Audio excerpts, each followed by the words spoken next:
up and we mix it up together like that.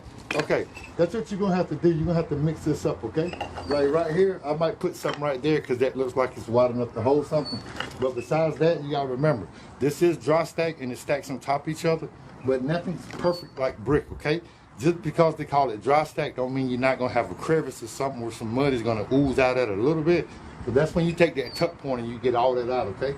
That usually takes you a few minutes. So like I said, you're trying to keep up with it while you go and not try to fall back and do it, okay? So when you're doing it, you're just trying to keep up with it as you go. Anywhere you see that mud is coming out, get it off. Because this is a mudless stone, but what it's called is the shadow joint if you got a crevice in here. If you can get it tight, do it. But a lot of stones are not perfect. So you have to explain that. When you go to the stone yard, to the display, they cut every dead end off, every ugly end. We try to do the same thing, but we try not to make you go buy more stone. And if we do cut every dead end off and every ugly end off, all the way through your job, we're going to be buying more stone, okay? So sometimes you're trying to give an artificial stone a natural stone look, and people still going to know it's artificial stone, culture stone, but you're trying to give it a natural stone look. And to say the least, that should be the least of your words, because that's kind of hard to do because it's artificial stone. Anything you see ran pretty much level like this is either going to be artificial or it's going to be lead stone of some sort.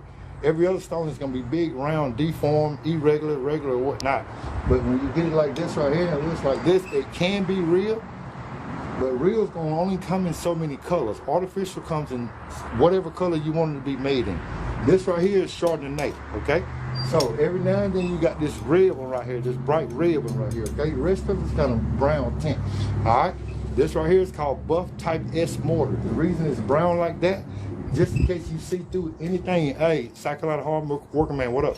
Just in case you see through anything, it will be the same backsplash as the color of the stone, okay? So if I was to put this gray on, it would look like hell when it shines through. Even though I got a couple like stones that look like they might be gray, you have to understand that the color mortar you're using that's going to be seen through has to be the same color of the stone. Don't put gray mortar right here when you know the stone is brown. Now, I will say this.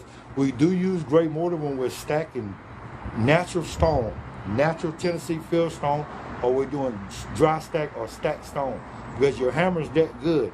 Some people use buff, but like I said, a lot of us use gray mortar because the hammer is that good and it needs to be really, really tight, okay?